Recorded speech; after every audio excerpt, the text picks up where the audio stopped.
I don't even know where to begin. Everything feels upside down and I'm trying to put the pieces back together, but fear and shame keep tangling my thoughts. I should say up front that I'm not proud of what happened, and yet I can't pretend it didn't. I need to get this out because I don't know who else to tell. It began a few months ago on a routine work trip. Nothing extraordinary, just another business week away. Jake wasn't thrilled I had to go, but he didn't stop me. Our marriage has been comfortable and easy, the kind that gives each other space. He's supportive, but over time, our relationship turned into something steady and subdued, rather than passionate. I thought that was normal after years together. I thought I was okay with that. The trip was to Chicago for a week, full of meetings and presentations.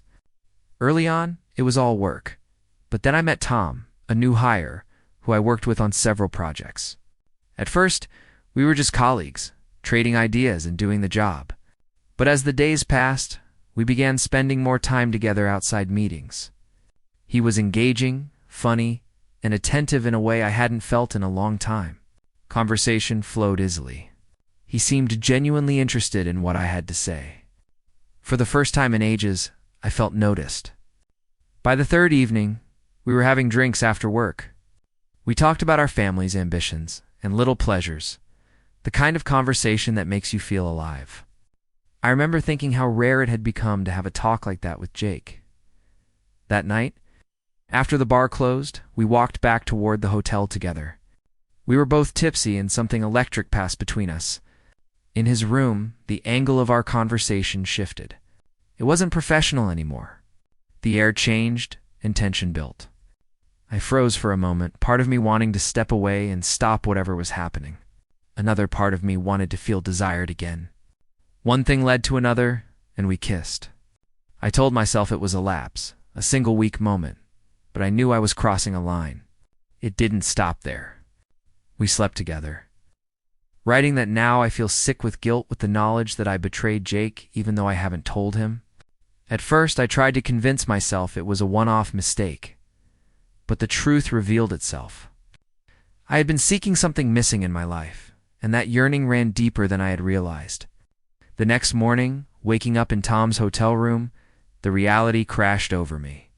I dressed quickly and left without much of a goodbye. The flight home was a blur of replayed moments and nausea. Back at home, I acted as if nothing had happened. Jake was the same as always, busy, tired, not demonstrative, but steady. Outwardly, everything carried on. Inside, I was falling apart. I tried to bury the guilt, to tell myself it would change nothing. But something had shifted within me. I couldn't see Jake the same way, and I started questioning everything. Was I unhappy? Was I simply bored? Or had our marriage already been drifting long before this, about a month after I returned? Feeling constantly tired and nauseous, I took a pregnancy test. When it came back positive, my heart dropped. Panic and disbelief washed over me. How could this be happening? How could I possibly tell Jake the baby wasn't his, the idea of telling him? Of seeing that hurt and betrayal in his eyes felt unbearable. We had been together for years, married for 5. We had a life together. Now that life seemed like a lie. I had betrayed him and was carrying proof of it. The guilt crushed me. In the days that followed, I existed in a fog. Jake noticed I was distant in small ways, more affectionate perhaps, but not suspecting the magnitude of what I carried. I kept busy at work, clung to routines, pretended to be fine. At night, I would lie awake staring at the ceiling, feeling the weight of the secret pressing down. I scrolled through articles about what to do if you were pregnant by someone else, and felt worse each time. The advice felt hollow compared to the moral and emotional mess I was in. I had made a deliberate choice, and I knew that calling it a mistake didn't undo the damage. Ironically, as my guilt grew, Jake's affection seemed to increase.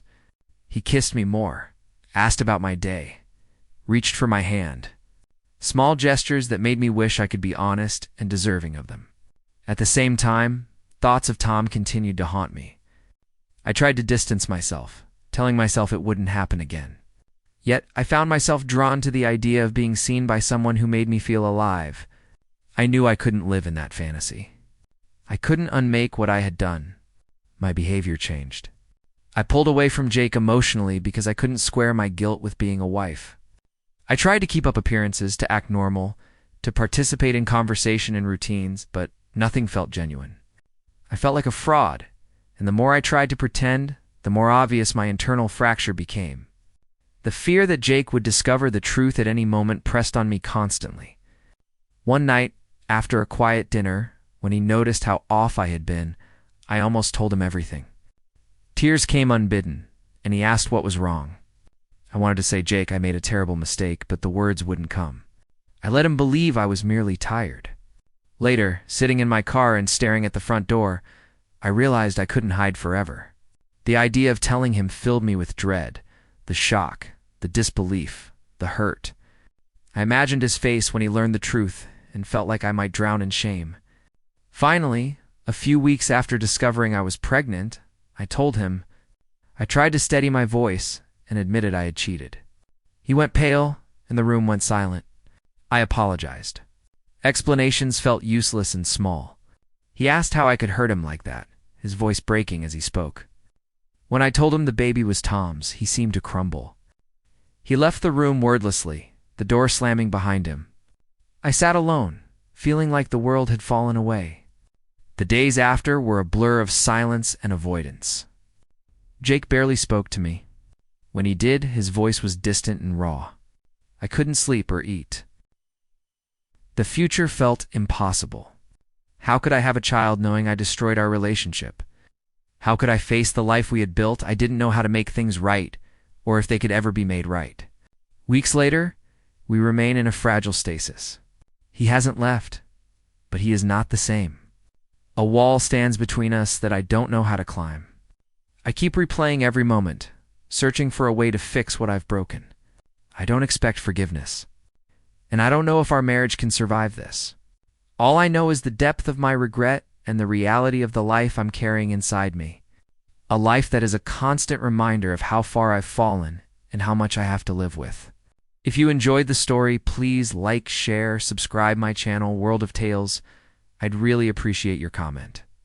It helps me understand if you enjoyed the story and how I can improve in future ones.